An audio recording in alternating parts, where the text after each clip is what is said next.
Seth Rogen presents the newest theatrical Teenage Mutant Ninja Turtles movie, Mutant Mayhem. I got to see the movie early today, directed by Jeff Rowe, and I'm going to give you my thoughts on this film, being a Turtle fan since I was 4 years old. Before I got into anime, before I got into even like wrestling and like stuff like that, I was a turtle maniac. I still have the toys put away in a closet somewhere. Not all of them, because my parents got rid of a bunch of them, which is unfortunate because they were great. But I cannot tell you how much I love the TMNT. I just never get a chance to make content on them, but I will today. So this newest movie is a CGI animated film from Nickelodeon that is very similar to, and there's going to be a lot of comparisons to, Into the Spider-Verse. And the beautiful thing about it is the comparisons are obviously going to be there because of the art style and the unique sort of presentation and the artistic flavor of it. But this movie also takes that idea and does similar things to what Across the Spider-Verse did as far as like splicing in different artistic styles. So remember how in that movie you had scenes that were like live action and you had like sort of like the claymation stuff. This film does very similar things. The production for this movie was spectacular. It's beautiful the way they did it here. They didn't really copy Spider-Verse because obviously the movie was being made before Spider-Verse even came out. But there's a lot of the same intentions here as far as you're going to see different types of, like, for example, there's a dream sequence, or not really a dream, like an explanation sequence where a turtle's talking about something they want, and it switches over to this, like, crayon view. And it's, like, just really creative and really unique stuff in this movie. Now, I want to tell you my thoughts on the movie.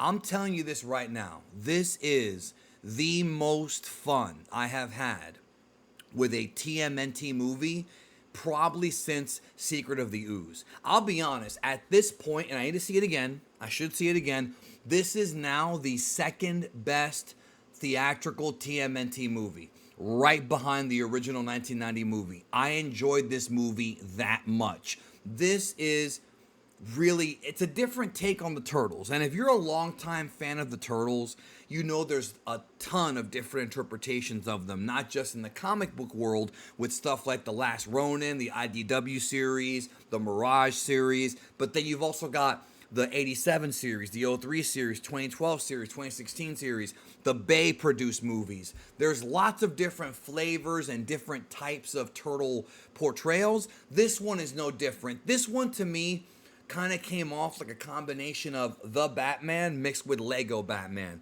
It was a year one type of story because in this movie, unlike the other Turtle movie, specifically TMNT, the one from '07, in this film, the Turtles are basically rookies. They do go over their origin, albeit briefly, but they're younger teenagers. They behave younger. They sound younger. They're 15. And of course, they're teens in all the versions, but in this version specifically, they actually behave more like teenagers specifically than in any of the other portrayals. You know, they're a little tiny bit more immature, but at the same time, the movie actually shows them growing. They grow into becoming heroes. There is a character arc for all four turtles, and the movie sort of groups the Turtles and Splinter together because Splinter in this movie has his own arc, and I like that. But unlike some of the other films, it doesn't really focus on one turtle. Like, for example, the 90 movie focused on Raphael a lot. We followed his journey. Another movie focuses on Leonardo. This film really puts them all together, and they all have their individual personalities, but it's really their coming of age story. It really is like a coming of age story. Again, like I mentioned, the origin story is different. The Splinter in this version is not Hamato Yoshi, nor is he a student of Hamato Yoshi. Totally different type of origin. The Turtles learned how to fight martial arts and ninjutsu from watching movies. That's pretty much how they learn how to do it, which is kind of silly, but this is meant to be a silly family film, and it certainly accomplishes that. You can't go into this movie with the mentality that it's going to be like the 1990 Turtles movie. You're just not going to like it. Just that's not what you're going to get here. This movie had this really lighthearted and ambitious feel to it, sort of like what Spider-Verse did, the original Spider-Verse, while also still having developing characters and still keeping them very interesting. And the thing about the movie that I loved is there's two big things. The soundtrack was phenomenal. I never thought I would find a Turtles movie, a TMNT movie that has Annie Up by M.O.P., No Diggity by Blackstreet and Dr. Dre. It's got ODB. It's got so many awesome like hip hop songs in this movie. It's very much contemporary. There's also references to contemporary music and contemporary things. For example, the Turtles are teenagers, so of course, like a teenager nowadays would be into, they discuss things like Drake and Beyonce and like current musical acts. It's not a period piece that takes place in the 90s. It takes place now. So it's sort of like taking the Turtles and bringing them into the current time period. We have obviously stuff like iPhones and, it's a modern Turtles film. It's not, a throwback movie. And that's okay. Again, it's a different mentality. It's a different take on the Turtles, and it's refreshing. The thing that I loved, besides the music and the soundtrack, is also the humor. Ice Cube is a major character in this film, and he steals the show. Every line that Ice Cube has in this movie, dude, it slays me. And what makes it awesome is that Ice Cube plays the Superfly, which is one of the villains of the film, and it's almost like the character, which is obviously inspired by the Fly Baxter Stockman from the '87 series. The Superfly character is like has a lot of Ice Cube in him. They created this character for Ice Cube. He's even got a Jerry curl in a couple of the scenes. I thought I saw a Jerry curl there, bro, like Ice Cube used to have back in the '80s. That was awesome. Besides that, Jackie Chan plays Splinter.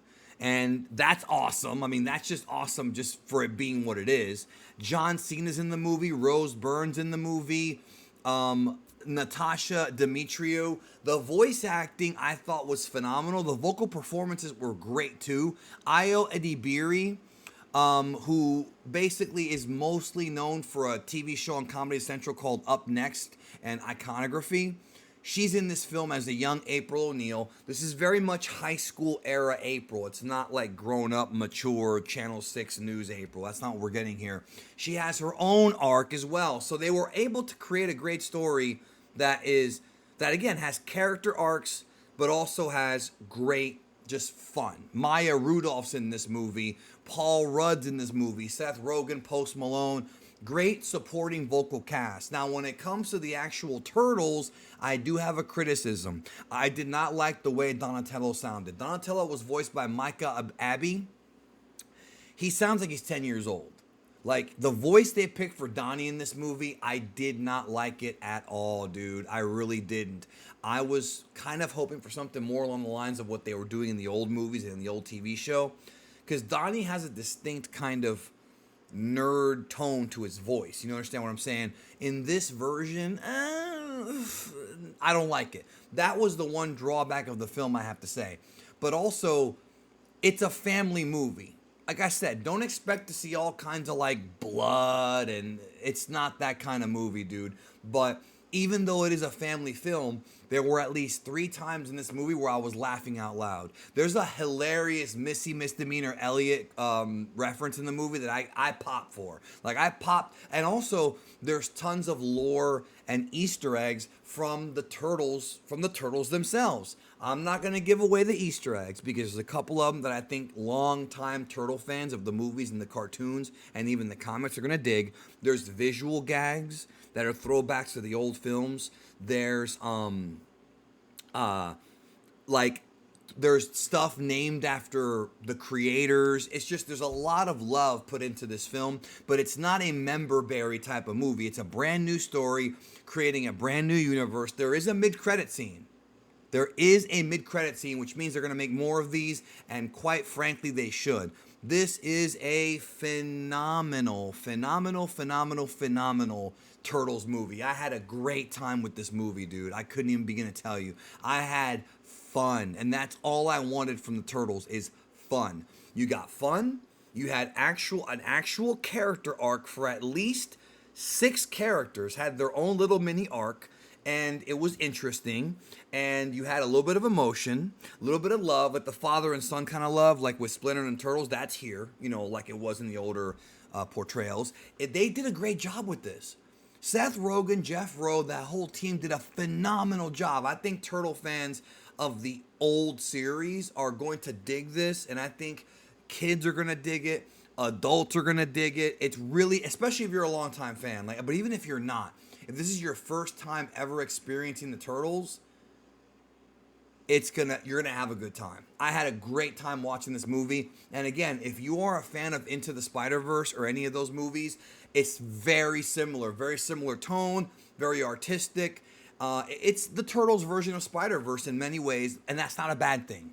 It's not copying Spider-Verse. It might be inspired by, but it's not copying it, man. It did a great job and did its own thing, and I enjoyed the hell out of Mutant Mayhem.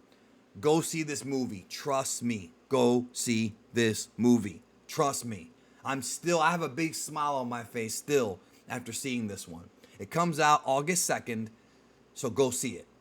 We'll talk more maybe about this film in the future, but I'm excited to see where they go with this new this now 5th, or I don't even know what number we're on, reboot of Turtles from Nickelodeon. There's supposed to be another movie and a spin-off series coming on Paramount Plus. We'll see where that goes, but this is a great starting point.